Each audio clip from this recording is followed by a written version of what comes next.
tardes, hermanos, amigos. Qué hermoso tiempo de alabanza al Señor. Gracias por el ministerio de jóvenes y de la alabanza. Los invito a abrir las Escrituras en Tito, capítulo 2. Vamos a tener nuestro tiempo con la palabra del Señor. Tito, capítulo 2, versículos 11 al 14. Tito capítulo 2, versos 11 al 14. Mientras ustedes buscan en sus Biblias, déjenme compartirle nuestra alegría como iglesia al poder recibirle nuevamente con nosotros, estar acá con nosotros, poder de alguna manera ministrarle en esta conferencia organizada por el Ministerio de GPS. Traigo la remera que me regalaron en honor a este ministerio. En verdad nos trae mucho gozo, mucha alegría tenerlos, poder hospedarles, poder servirles, poder atenderlos, para expresarle de alguna manera nuestro amor por el Señor, nuestro amor por las personas. La idea de hacerlo siempre acá es poder reflejar el amor del Señor en el servicio práctico, y eso buscamos con hacer las conferencias acá en esta iglesia en Carapachay. Y esperamos en el Señor que este tiempo sea un tiempo de edificación y de compartir entre nosotros. Bueno, estamos en Tito capítulo 2, dice así la palabra del Señor.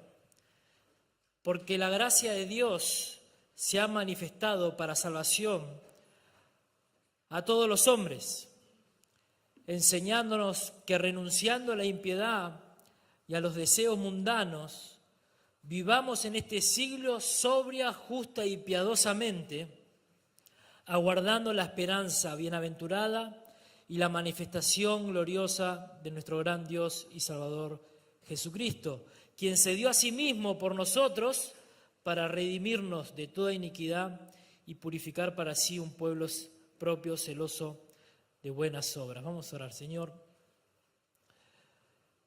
estamos delante de ti, Señor, y nos paramos frente a tu palabra, que es tan santa como tu persona, y queremos acercarnos a ti con reverencia, con temor, Señor, sabiendo que tú eres Dios consumidor. Señor, gracias por habernos librado del pecado, Señor, haber purificado nuestras almas, haber quitado nuestra culpa. Y aquel altar, Señor, para Isaías fue para nosotros esa cruz, Señor, que perdonó todos nuestros pecados al cargar a nuestro gran Dios y Salvador Jesucristo, Señor. Dios, yo te ruego que hagas lo que nosotros no podemos hacer, que es alcanzar lo profundo del corazón de las personas que están acá. Pero sin duda alguna, Señor, muchos llegan, Señor, a este lugar con pecados en el corazón, ocultos, que se toleran, Señor, que se practican, porque no son pecados groseros quizás, pero que han llevado a Cristo a la cruz del Calvario, Señor, sin duda. Revela tu gloria, Señor, como cantábamos, al salvar al pecador y santificar al creyente. Señor, por favor, usa tu palabra hoy, usa tu siervo, te lo rogamos, Señor, en el nombre de Cristo Jesús. Amén. Bueno, hermanos, amigos, el tema que se me ha asignado para esta conferencia es el tema de la impiedad. El autor del libro, Pecados Respetables, título del cual nosotros tomamos para esta conferencia, expresa lo siguiente. Él dice: cuando hablo sobre el tema de las áreas específicas de pecados honorables, es decir, pecados que los creyentes toleramos, nos permitimos o incluso ignoramos, algunos dicen que el orgullo es la causa y raíz de todos ellos. Estoy de acuerdo, dice este autor, en que el orgullo juega un papel preponderante en el proceso y expresión de nuestros pecados más sutiles.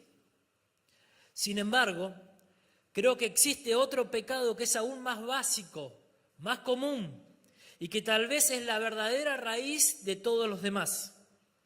Se trata del pecado de la impiedad. Y en mayor o menor grado, todos somos culpables de él. Ahora, ¿por qué este autor afirmaría que todos nosotros somos en mayor o menor grado culpables del pecado de la impiedad. Porque la impiedad se caracteriza por un estilo de vida que no tiene en cuenta a Dios, no considera a Dios, no considera su palabra, ni se quiere sujetar a ella. Y puede, hermanos, que aún nosotros, siendo creyentes, no practiquemos pecados groseros o escandalosos y aún así ser culpables de impiedad. ¿Por qué? Porque no todo el tiempo vivimos para la gloria de Dios. No todo el tiempo estamos conscientes de la presencia de Dios en nuestras vidas. Por eso pecamos. Por tanto, no vivimos diariamente para su gloria, no vivimos considerando su ley, ni le tenemos en cuenta. Por eso, en mayor o menor grado, nosotros también podemos ser culpables del pecado de impiedad.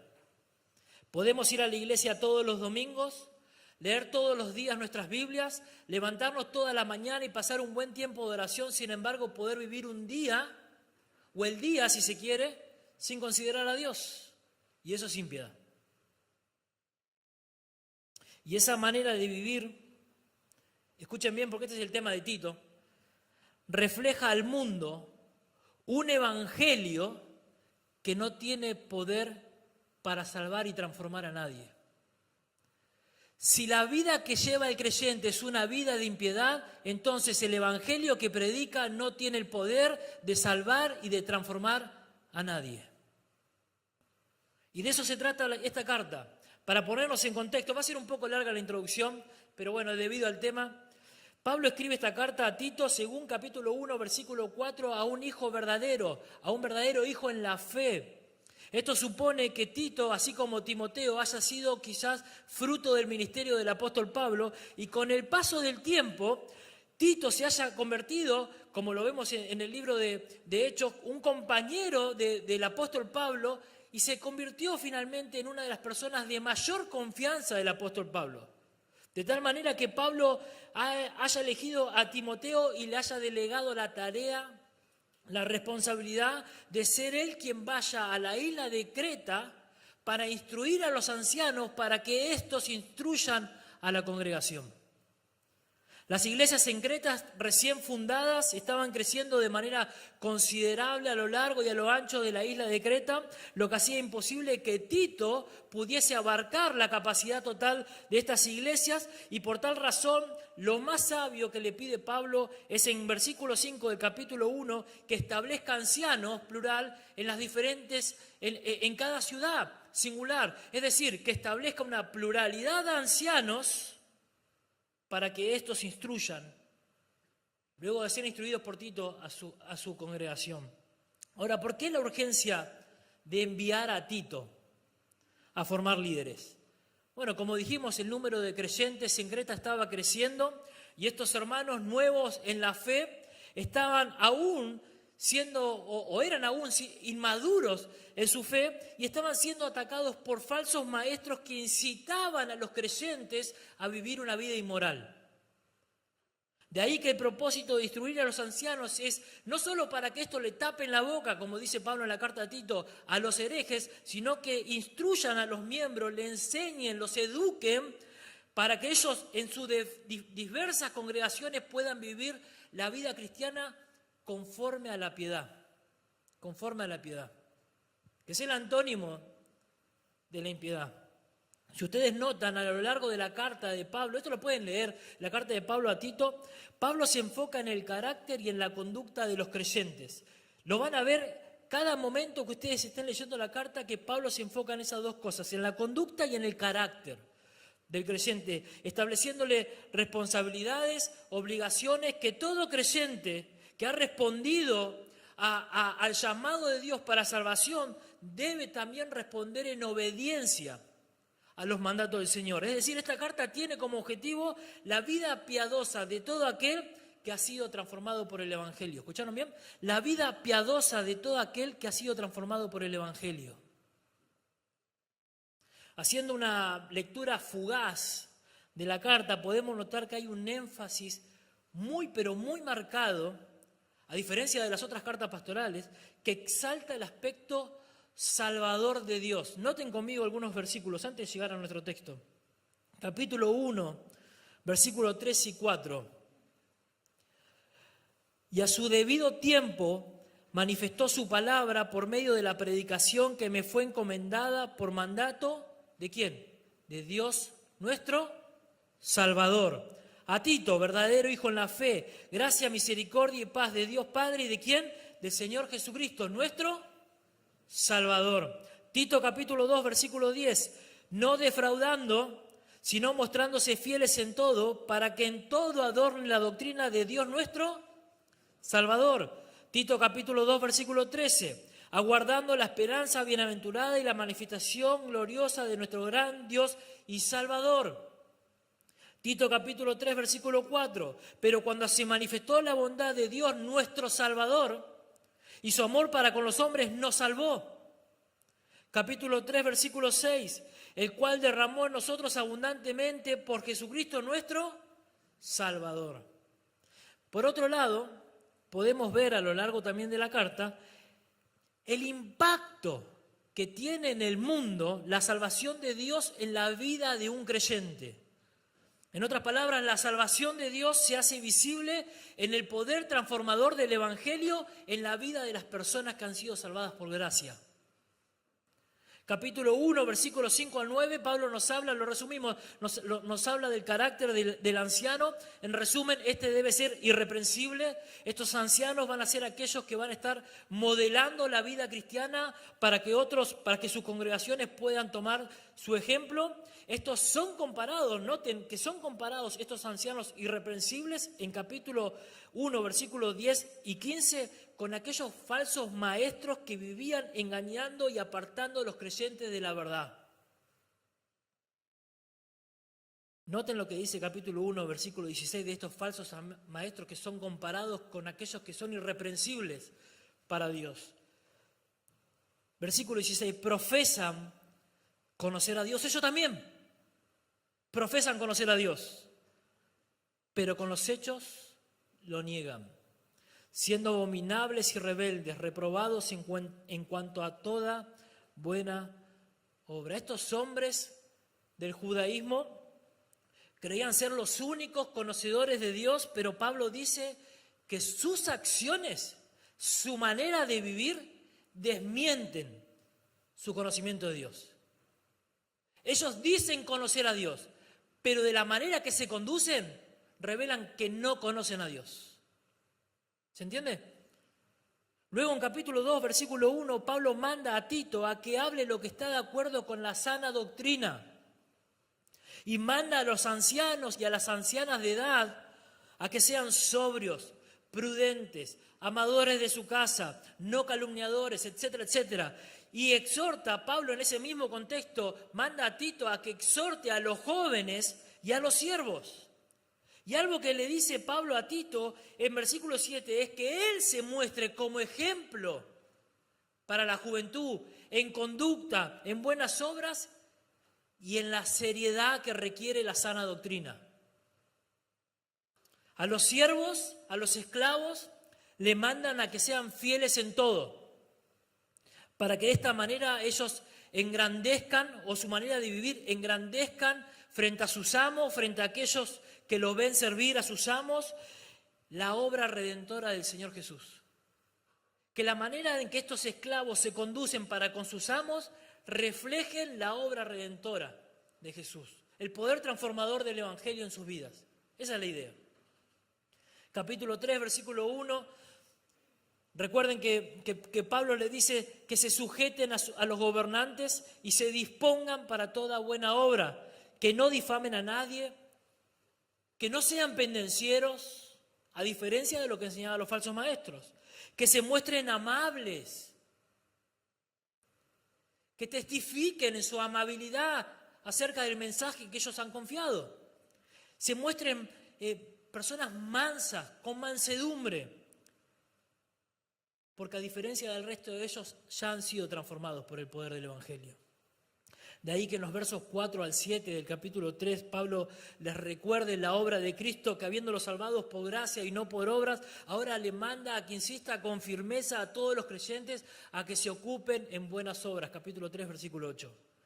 De esta manera, lo que Pablo hace con Tito es manifestar que la salvación de Dios trae como resultado una vida, una conducta piadosa que se revela en la manera en que los creyentes se conducen.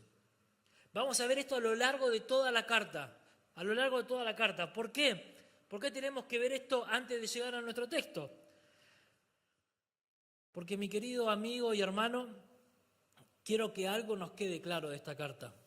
Que el mensaje de salvación que nosotros los creyentes profesamos debe ir acompañada de una conducta que respalde el mensaje del Evangelio. Primera Pedro capítulo 2, versículo 12 nos dicen: para que los que murmuran de nosotros como de malhechores glorifiquen a Dios en el día de la visitación, al considerar ¿qué? Vuestras buenas obras, la manera en que nosotros nos conducimos para con los de afuera. En resumen, la fe que profesamos, producto de la salvación de Dios, debe ir acompañada de vidas piadosas que reflejen el poder del mensaje. De ahí que Pablo diga en capítulo 2, versículo 5, que nuestro vivir honrando a Dios evita, hermanos, que los hombres blasfemen de Dios. Que nuestra fidelidad revelada en la vida diaria adorne la doctrina de Cristo, haciendo el mensaje de salvación atractivo para los que lo ven. Esa es la idea. Yo creo que el mensaje del Evangelio, que claramente no es atractivo el mensaje en sí para nadie, es opacado también por nuestra manera de vivir, llevando vidas que no consideran a Dios. Para Pablo, la vida transformada de todo creyente puede guiar a los incrédulos al Evangelio para la salvación. De ahí que esta carta tiene como meta preparar a la iglesia de Creta para dar testimonio más efectivo a los incrédulos. A los incrédulos. Estas iglesias en su inmadurez se estaban dejando llevar, guiar por falsos maestros que introducían ideas corrompidas que hacían que su manera pecaminosa de vivir no solo afecte la vida espiritual de cada creyente, sino también que afecte el testimonio hacia los incrédulos. Y Pablo le dice: no, esa no es la manera de vivir. Esa no es la manera en que un cristiano que profesa haber conocido al Señor vive. Está más que claro que el impacto del mensaje, no el poder del mensaje, está en la vida transformadas de las personas. Las vidas transformadas de las personas no salvan a nadie, es el mensaje que llevó a estas personas a ser transformadas, el mensaje del Evangelio. El predicar el Evangelio viviendo vidas que no consideran a Dios, hermano, no provoca nada en aquellos que no se diferencian en nuestra manera de vivir o comparándose con nosotros. Cuando nosotros los creyentes vivimos vidas que no reflejan el carácter de Dios, que nuestro deseo no está en honrar al Señor, no está en exaltar a Jesucristo en toda nuestra manera de vivir y no nos diferenciamos del mundo, no podemos esperar que los incrédulos presten atención a nuestro mensaje. Por esa razón, una de las maneras más convincentes que tiene todo cristiano para dar al mundo en cuanto a su salvación es el de una vida piadosa. Ese es el mensaje de Pablo a Tito. Y esto se contrapone, como dijimos, a la impiedad, cuyo estilo de vida no debería caracterizarnos a ninguno de nosotros, ya que no busca delante de Dios exaltar a Jesucristo, considerarlo a Él, sujetarse a su palabra, haciendo contradecir el mensaje con la vida que uno lleva. Pero ¿saben qué, hermanos, amigos? Lo más interesante de todo esto es que Dios ya previó esto que iba a suceder, vamos a decirlo así claramente. Él sabía cuál iba a ser nuestra inclinación natural a pesar de ser salvos, que Dios quiso salvarnos por gracia, librándonos del pecado, de la condenación eterna, sino también que nos ha dado su gracia para vivir una vida piadosa que dé testimonio al mundo del mensaje poderoso del Evangelio mientras nosotros los creyentes esperamos en Cristo Jesús. Lo repito, Dios nos salvó por gracia, librándonos del pecado y de la condenación eterna, y nos ha dado también su gracia para que podamos vivir una vida piadosa que dé testimonio al mundo del mensaje que profesamos mientras esperamos el regreso de nuestro Señor Jesús. Para poder explicar esto, vamos a dividir el pasaje en 3 puntos. Versículo 11, la gracia del Dios Salvador. Versículo 12, la gracia del Dios Santificador. Versículo 13 y 14, la gracia del Dios que esperamos. Voy a tomar agua.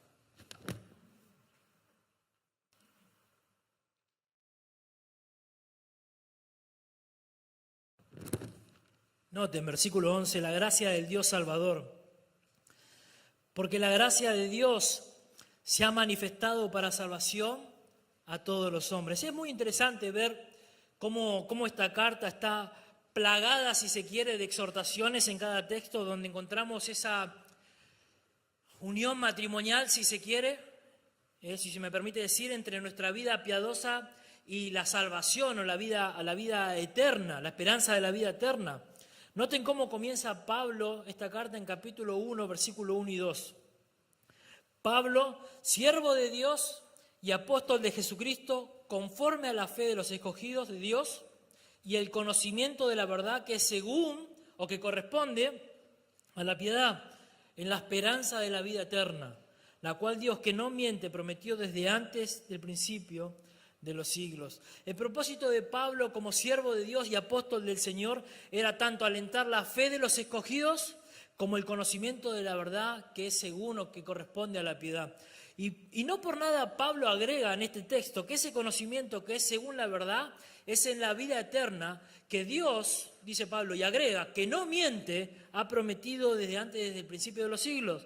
Es interesante que ese conocimiento al que Pablo se refiere es un conocimiento completo de la verdad, es decir, toda la fe cristiana combinando la fe salvadora de los escogidos que produce en la vida de los creyentes una vida piadosa que se para sobre la base de la esperanza de la vida eterna. Esa vida de piedad tiene puestas sus ojos en el futuro, en el regreso de Cristo. Su piedad, la piedad del hombre, producto de su fe y un conocimiento, lo lleva a santificarse cada vez que está pensando en que su Señor está regresando. Espera, y esto es hermoso porque espera en una promesa de Dios, y Pablo agrega, de ese Dios que no miente, ese Dios que no cambia, ese Dios que ha prometido regresar por su iglesia. Y esa salvación comienza desde un lugar específico, que la palabra de Dios llama desde la gracia de Dios, porque la gracia de Dios se ha manifestado a todos los hombres. Para entender bien este pasaje, hermanos, pensemos en que Pablo está dando acá la razón de todo lo que venía hablando anteriormente, quizás desde el capítulo 2, versículo 1 al 10, y es que todo lo que nosotros hagamos debe ser conforme a la sana doctrina. De ahí que todos los creyentes estamos llamados a vivir conforme a la palabra de Dios. Tanto ancianos como ancianas, como jóvenes, como esclavos, deben conducirse de tal manera que su fidelidad adorne toda la doctrina, embellezca en su manera de vivir la doctrina, la verdad de la palabra de Dios. De ahí que Pablo comience, noten ustedes en versículo 1 del capítulo 2, exhortando a que hablen conforme a la sana doctrina. Y termina en el versículo 10, cerrando con esa manera de vivir que hace atractiva, ¿qué? La sana doctrina. Para Pablo entonces la razón de vivir, el por qué vivir así, se encuentra en la gracia del Dios Salvador. Esa gracia gratuita pero inmerecida manifiesta la bondad, manifiesta el amor, la misericordia de Dios hacia pecadores indignos que no merecen su favor, pero que han sido librados de la esclavitud, de la condenación eterna, habiendo Cristo llevado nuestras culpas a la cruz del Calvario. Cristo en su gracia, hermanos, cargó nuestros pecados, llevó nuestras culpas, llevó nuestras vergüenzas y nos dio vida eterna solo por su gracia inmerecida. Y es interesante, y esto lo quiero remarcar porque cambia el sentido de lo que queremos decir, que la palabra salvación ahí, que ustedes notan, traducida como un sustantivo para salvación, en su forma original es un adjetivo que está modificando la palabra Dios. ¿Por qué digo que esto es interesante? Porque si nosotros dejamos el texto así como lo leemos, podría llegar a expresar una salvación universal. Es decir, Dios ha manifestado su gracia salvando a todos los hombres.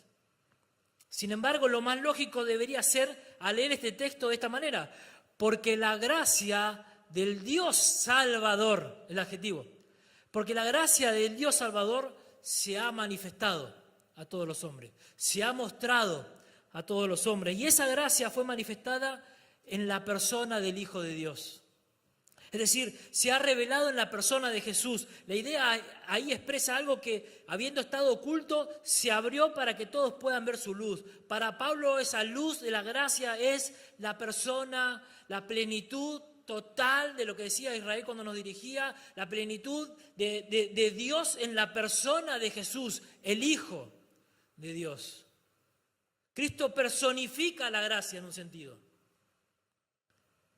Segunda Timoteo, capítulo 1, versículo 9 al 10, Pablo le dice a Timoteo que se disponga a vivir el Evangelio según el poder de Dios y no se avergüence de dar testimonio de Jesucristo. ¿Por qué? Porque este es quien nos salvó, dice, y llamó con llamamiento santo, no conforme a nuestras obras, sino según el propósito suyo y la gracia que nos fue dada en Cristo Jesús antes de los tiempos de los siglos, pero que ahora se ha manifestado, ¿qué? Su gracia, por la aparición de nuestro Salvador Jesucristo. Este buen Dios y Salvador trajo a la luz la gracia salvadora para ser manifestada, para que todos los hombres puedan conocerlo. Y esto es importante porque el punto de Pablo, como dijimos, no está en una salvación universal, sino en expresar que Jesús trajo su gracia para ser vista por todo el mundo, por medio del Evangelio que es predicado por hombres y mujeres.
Porque si hablamos de la gracia simplemente como algo como alguien que nos enseña y no que nos está educando, lo más lógico sería que esto nos está transmitiendo un conocimiento intelectual de lo que la gracia hace, pero no de una manera que integre, vamos a decir así, la totalidad del cambio de la persona. Si el sentido es educar, entonces estamos hablando de una gracia que forma al creyente de una manera más amplia, de una manera más profunda, a través de la enseñanza, a través de la disciplina, abarcando todo el ser que compone a la persona en su aspecto moral, en sus hábitos, en sus acciones, en sus actitudes, etcétera, etcétera. Un ejemplo sería un profesor de matemática, matemática, enseñando a una persona, transmitiéndole conocimiento, pero que ese conocimiento no afecta para nada la vida del alumno.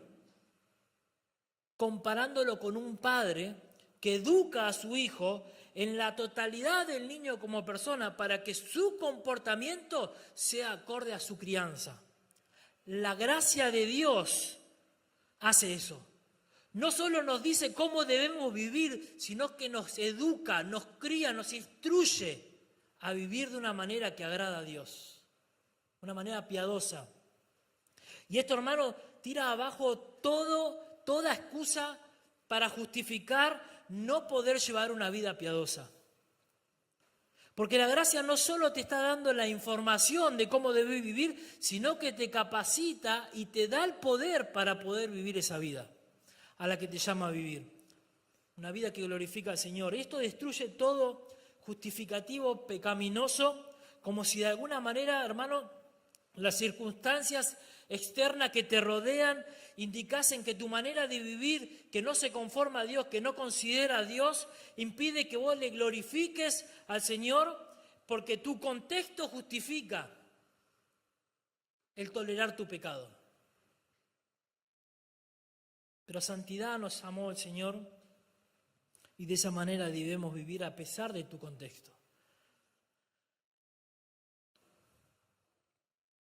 Bueno, Marcos, todo bien, pero vos no conocés mi contexto. Vos no conocés mi contexto laboral, vos no sabés cómo es el trato de mis compañeros, de mis jefes, lo difícil que es para mí trabajar en ese ambiente y sin dejarme influenciar por sus malas prácticas. Vos no sabés cuál es el contexto en mi facultad.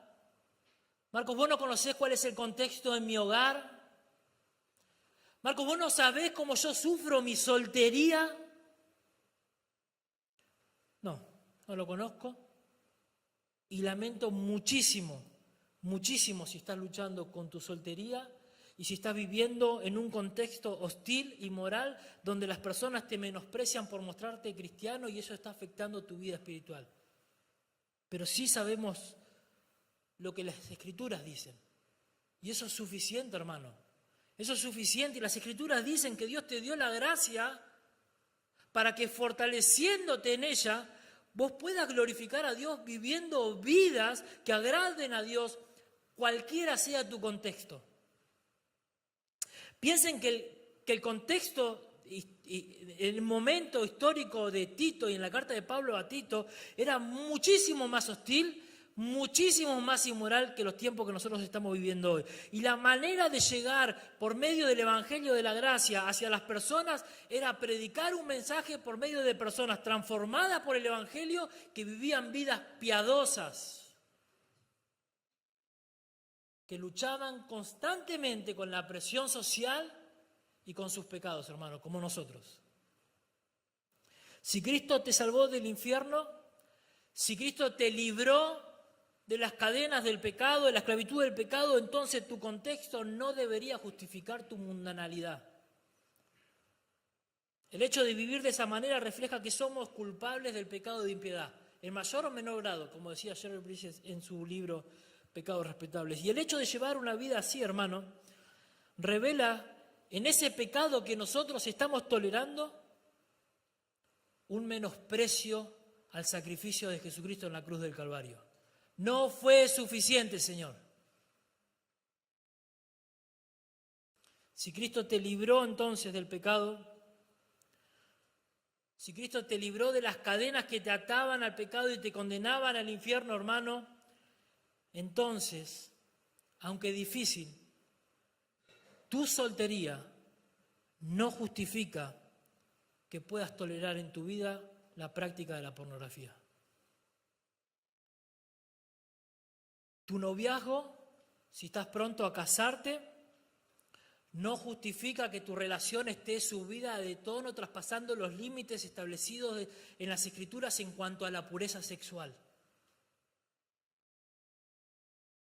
Las ofensas que sufras en tu trabajo no justifica tu desgano a la hora de servir y de trabajar.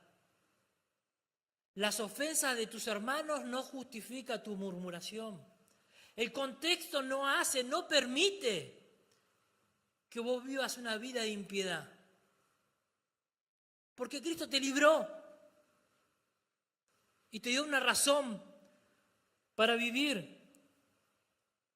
Y es vivir agradándole 24/7, dando testimonio de la gracia de Dios, del poder salvador de Cristo. Recuerden, la impiedad no toma en cuenta a Dios, no considera a Dios, no se sujeta a su palabra, de manera que tus excusas para pecar indican que Dios no está en tus planes. Y por lo tanto tu conducta revela la impiedad de tu corazón. Ahora, Pablo por algo le pide a Tito que se muestre como ejemplo de piedad.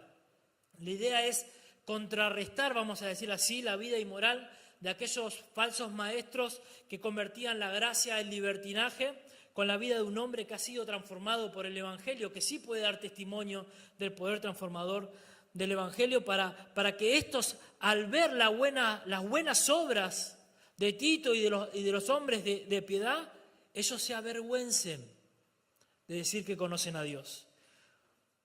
Para que nuestra vida de piedad, hermanos, adorne la doctrina de Cristo. Es decir, que la vida que nosotros llevamos, una vida de piedad, atraiga la vista de todos los hombres y mujeres y apunte como con un dedo a la persona de Jesús y diga, Él y su gracia es quien me transformó.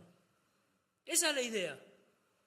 Que los otros vean en nosotros aquel que quiso salvarnos por su gracia. Ahora, la gracia de Dios nos enseña, dice el texto, que habiendo renunciado a la impiedad y a los malos deseos, vivamos de manera piadosa.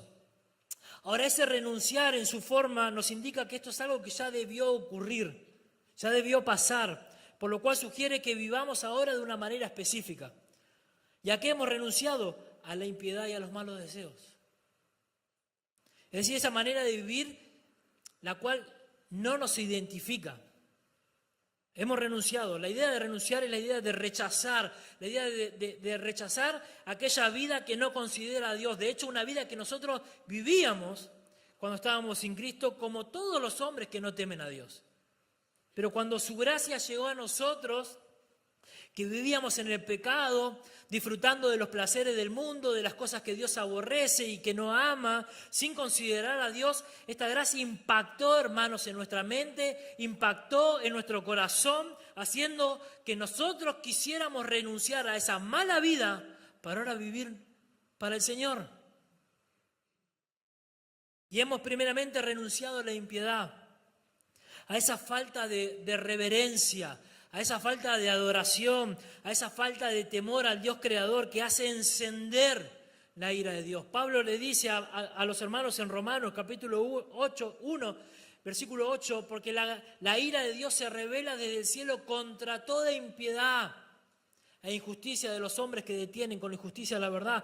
La idea es que Dios se indigna, se enciende en ira contra todos aquellos que le ignoran, que no le reverencian, que se burlan, que no la adoran. Esto muestra que la práctica pecaminosa, hermano, amigo, encuentra su raíz en la falta de reverencia a Dios. El pecado de la falta de contentamiento que vamos a ver mañana, del orgullo, de la lengua, de la ansiedad, son todos frutos de la impiedad. Son pecados que son practicados por tu falta de temor a Dios.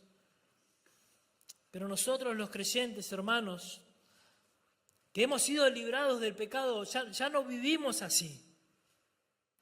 No queremos vivir agradando la carne, sino que habiendo conocido a Dios, hemos rechazado, expulsado toda esa manera de vivir. Sin embargo, la exhortación de Pablo a Tito nos muestra que aún siendo creyentes, es muy probable que nosotros vivamos de esta manera.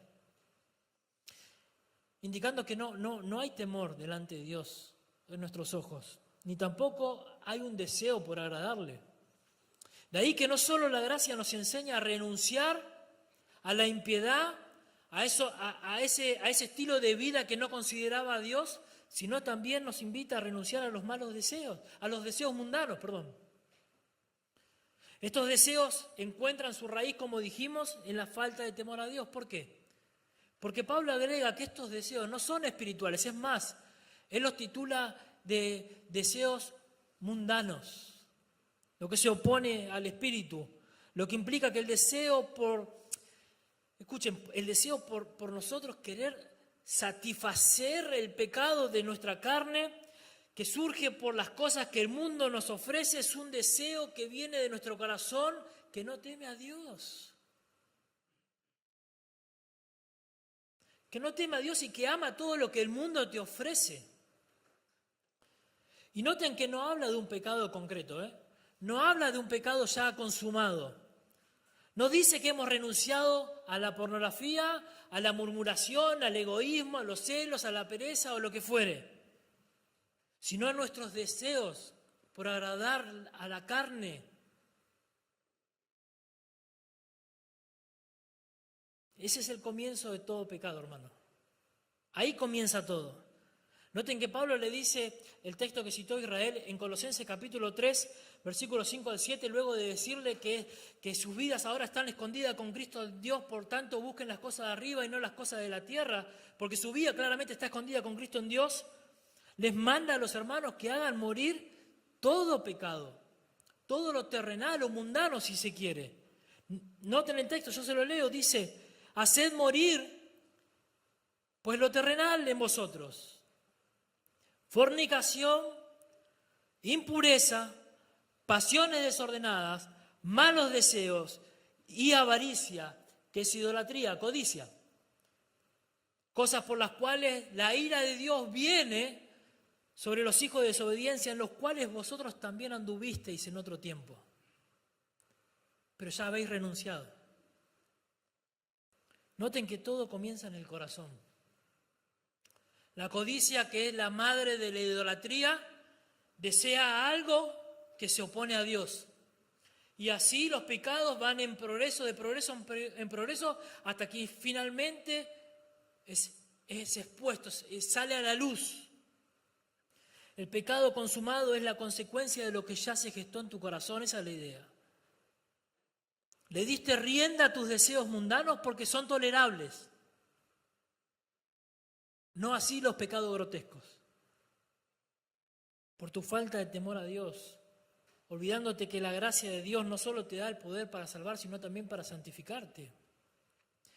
Y Pablo nos exhorta de esta manera en Romanos 6, capítulos 12 y 14, dice, no reine pues el pecado en vuestro cuerpo mortal, de modo que los obedezcáis en sus concupiscencias, en sus malos deseos, ni tampoco presentéis vuestros miembros al pecado como instrumento de iniquidad, sino presentaos vosotros mismos a Dios como vivo de entre los muertos y vuestros miembros a Dios como instrumento de justicia, porque el pecado no se enseñoreará de vosotros, pues no está bajo la ley, sino bajo la gracia. Cristo nos dio el poder cuando nos salvó, nos dio su Espíritu Santo para capacitarnos para obedecer y nos dio la gracia que nos liberta del pecado y nos enseña cómo no debemos vivir. Esto es renunciando a la impiedad y nos muestra cómo sí debemos vivir. El punto, hermano, está en si vas a obedecer a Dios o no. Tenés la capacidad de hacerlo, si sos un creyente. El punto está, ¿vas a obedecer o no? Si Cristo te libró, te hizo libre del pecado que te esclavizaba, entonces vos tenemos la capacidad de decirle no al pecado, a la impiedad. Lo que nos enseña el texto es súper interesante, porque lo que muestra estos tiempos verbales, tanto en renunciar como en vivir, indican que una cosa no puede suceder si primero no pasa una. En este caso, si primero no renunciamos, entonces no podemos vivir de manera piadosa. Si no renunciamos a la impiedad, a esa vida que no considera a Dios, entonces no podemos vivir una vida que considera a Dios. Ese es el punto. Y esto puede ser un factor clave, hermano. Si te das cuenta que no podés santificar tu pecado, tu vida, mortificar tu pecado, porque si no renunciás primero al pecado de la impiedad, bueno, tampoco vas a poder vivir una vida piadosa. Vamos a terminar cayendo en un legalismo imposible de agradar a Dios, porque uno no puede hacer lo que le agrada a Dios si primero no le teme.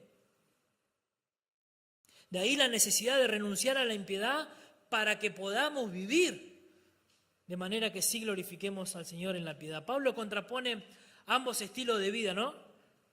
Exhortándonos a abandonar un estilo de vida pecaminosa para vivir ahora en este siglo sobria, justa y piadosamente. Ahora, ¿por qué Pablo dice que vivamos en este siglo sobria, justa y piadosamente? Bueno, porque el pensamiento de Pablo, hermanos, sugiere que esta vida a la que el Señor nos llamó a vivir ha de ser vivida en un mundo malvado, hostil, para que nosotros podamos iluminar con el Evangelio la gracia de Dios. Gálatas capítulo 1, versículo 4 dice que nuestro Señor Jesús, el cual se dio a sí mismo por nuestros pecados, nos libró del presente siglo malo, pero no nos quitó de este presente siglo malo. Esperaríamos que el Señor, al salvar al pecador, automáticamente lo trasladase a la eternidad, al cielo. Pero no es así, hermano. La razón es que estamos en un mundo, no para andar en tinieblas sin tener en cuenta a Dios, sino que ahora, considerando a Dios en todas las cosas, podamos ser luz en medio de tinieblas. Así como Cristo es la luz del mundo, Cristo le ha dado a su iglesia ser la luz del mundo, un mundo que perece en tinieblas, para ser de aquellos que llevan el evangelio de la gracia a sus trabajos, a sus facultades, a sus hogares, y modelan con sus vidas la piedad para testimonio de aquellos que no creen. La manera de vivir de aquel que considera a Dios debe ser sobria, dice Pablo. La idea de esa palabra refiere a algo que es sensato, una mente que tiene, una persona que tiene buen juicio, que es prudente, que tiene dominio sobre sus pensamientos. Y eso se opone claramente a los deseos mundanos que hablábamos recién, esos pensamientos que atentan contra nuestra vida espiritual y contra nuestra relación con Dios. Una persona de mente sobria es aquella que no se deja dominar por los deseos mundanos, no le da lugar, sino que su mente está tan cautiva, tan enamorada, tan llena de la palabra de Dios, que no puede hacer otra cosa más que obedecer a su Señor, porque teme a Dios.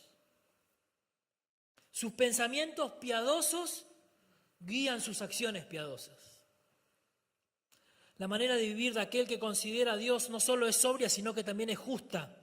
Esto indica que esta manera de vivir tiene un énfasis en la justicia y entendemos que debe ser practicada al prójimo. Esa es la idea, un énfasis de justicia que debe ser practicada tanto a los creyentes como a los incrédulos. Nuestro vivir debe reflejar el carácter justo del Señor. Nuestras obras deben reflejar que hemos sido salvos, que somos justos delante de Dios. Pero por eso Pablo resalta todo el tiempo en esta carta que seamos hacedores de buenas obras, para que el mundo vea y glorifique al Señor.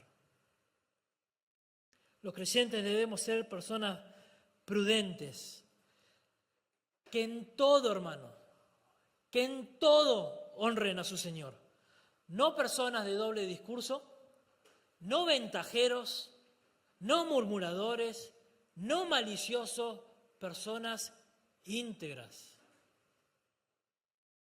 transparentes, dignas de confianza, para que todos puedan ver en nosotros que el Evangelio sí tiene poder para salvar. Finalmente, Pablo dice que debemos vivir piadosamente. Esta palabra, como dijimos recién, es el antónimo de la impiedad, ¿no? Lo opuesto de la impiedad. Esta nos habla de una vida que está rendida a Dios, que le adora, que le reverencia.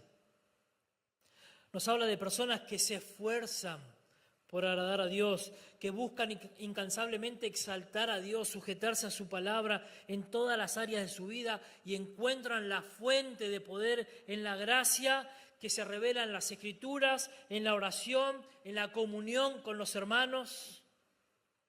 Estos son aquellos que mortifican sus pecados, que buscan santificar sus vidas, que no dan lugar a aquellas cosas que lo distraen o que distraen sus pensamientos de Dios. Hermanos, vivimos en una era de distracciones. Y si bien estamos en una época donde el tiempo no nos alcanza, necesitamos que la semana tenga 8 días, no 7, y las horas del día sean de 30 y no de 24, vivimos en un tiempo donde creció, escuchen bien, potencialmente el tiempo de ocio. No tenemos tiempo, pero creció el tiempo de ocio. Se nos ha colapsado de entretenimientos. Las plataformas se han hecho de una manera que no tengas tiempo de aburrirte. Estás viendo una película y ya te sale lo que va a aparecer, ya está, entra. No te da tiempo. Y esto se ha hecho para que nosotros también los creyentes no encontremos relevante la vida cristiana, la vida de piedad. No sea relevante las Escrituras, porque eso requiere esfuerzo, lo otro no. Para que busquemos satisfacción en cosas tan tontas, permítanme decirlo, como pasar el dedo por el celular y cuando uno se quiere dar cuenta pasó más de media hora mirando shorts y ya no tiene tiempo para pensar en el Señor. John Piper decía que esas cosas van a testificar en nuestra contra cuando estemos delante de la presencia del Rey de Gloria. No va a haber excusa para decirle, Señor, no me alcanzó el tiempo. Pero claro, esta época nos impulsa a hacer todo lo que no requiera esfuerzo. Pero la vida de piedad es una vida de esfuerzo diligente, hermano. Implica renunciar al pecado e implica buscar al Señor. Abandonar la pereza y abrazar el esfuerzo. Hermano, no es muy difícil para darnos cuenta que lo que desea nuestra naturaleza pecaminosa no requiere esfuerzo alguno y lo que requiere de buscar al Señor sí, porque quiere renunciar y que busquemos agradar al Señor. Eso debemos perseguir. Noten esto, piensen, no nos cuesta tanto quedarnos más tarde de lo normal viendo una película, pero sí nos cuesta quedarnos más tarde de lo normal para buscar al Señor. Una requiere esfuerzo, la otra no. No nos cuesta levantarnos temprano si tenemos programado una salida con amigos, pero sí nos cuesta levantarnos temprano para buscar al Señor. ¿Por qué? Porque una requiere esfuerzo, la otra no. No nos cuesta nada encontrar placer en el pecado, pero sí nos cuesta encontrar gozo en el Señor. No nos cuesta pasar tiempo en las redes sociales, pero sí nos cuesta hacer un hábito en la lectura de las Escrituras. No nos cuesta hablar trivialidades con los incrédulos, pero sí nos cuesta hablar del Evangelio. ¿Por qué? Porque el agradar a Dios llevando una vida de piedad requiere esfuerzo y nuestro deseo por el pecado no lo requiere. Porque en nosotros no está el considerar a Dios, hermano. Esa es la realidad. De todos. Y nuestra carne se opone de manera violenta a nuestro deseo por tener a Dios presente en nuestra mente para vivir una vida de piedad. Y la razón, según el concepto de impiedad, es una falta de temor al Señor. Piensen, ¿por qué uno se cuida cuando está frente a las personas? Pero cuando estás solo no te preocupa pecar. Porque tenés temor de las personas. Cuando los que hemos sido librados del pecado, de la esclavitud del pecado, deberíamos ser siempre igual frente a las personas y en la soledad, porque nuestras vidas se caracterizan por una vida que tiene presente a Dios constantemente, sí considera, a diferencia de la impiedad, a Dios en todos los ámbitos de la vida. Lo que revela esto, hermano, es que somos piadosos frente a las personas.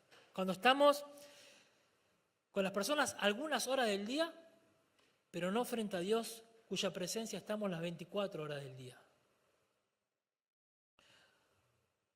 Voy a decir algo exagerado, pero ninguno de nosotros osaríamos mirar pornografía delante de nuestros hermanos y hermanas, ¿verdad?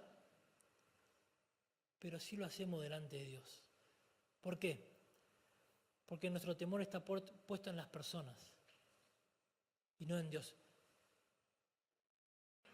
Eso es impiedad.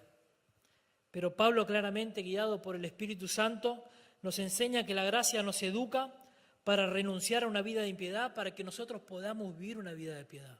Una vida que sí considera a Dios. Y eso es posible en la gracia, que no solo nos da la salvación, sino también que nos capacita para poder obedecer y santificar nuestras vidas, renunciando al pecado y viviendo para Dios. Y esa vida es una vida que se vive de manera activa, mientras se espera el regreso de nuestro Señor. Noten versículos 13 y 14. Aguardando la esperanza bienaventurada y la manifestación gloriosa de nuestro gran Dios y Salvador Jesucristo, quien se dio a sí mismo por nosotros para redimirnos de toda iniquidad y purificar para sí un pueblo propio, celoso de buenas obras. La esperanza de Pablo está puesta en un futuro con Cristo, donde culmina la obra de redención, vamos a decir. Y finalmente seamos librados de toda impiedad, de toda corrupción, de todo pecado, para vivir finalmente una vida pura en la presencia de aquel que quiso salvarnos para darnos el gozo eterno. Hermanos, las lágrimas del sufrimiento, de las presiones que vivimos por ser creyentes, van a ser expulsadas por el gozo de estar con el Señor. En aquel lugar, hermanos, las lágrimas van a ser enjugadas por el único que va a tener manos horadadas. ¿Pensaron en eso? Fue Él el que manifestó la gracia de Dios para salvarte y para que puedas vivir una vida que agrade a Dios. El hecho de renunciar a una vida que no tiene en cuenta a Dios para vivir una vida que sí considera a Dios tiene un propósito. ¿Cuál? Estar con Cristo.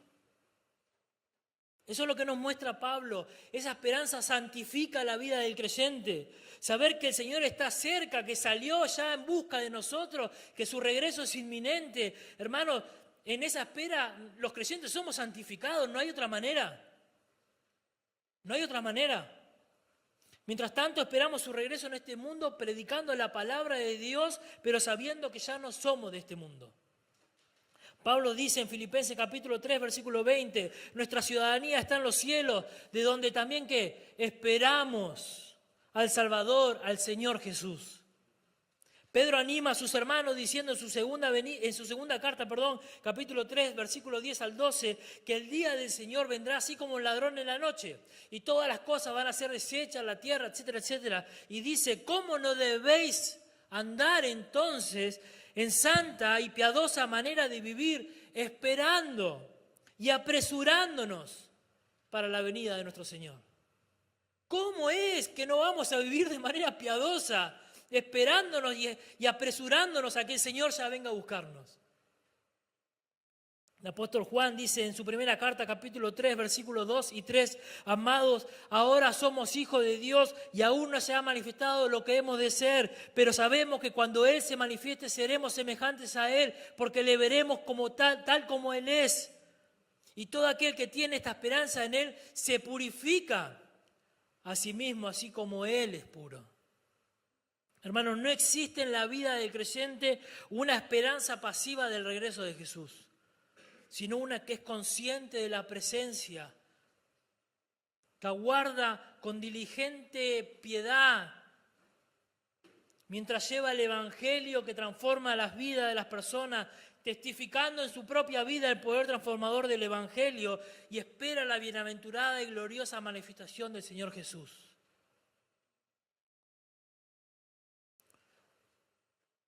No vivimos una esperanza pasiva.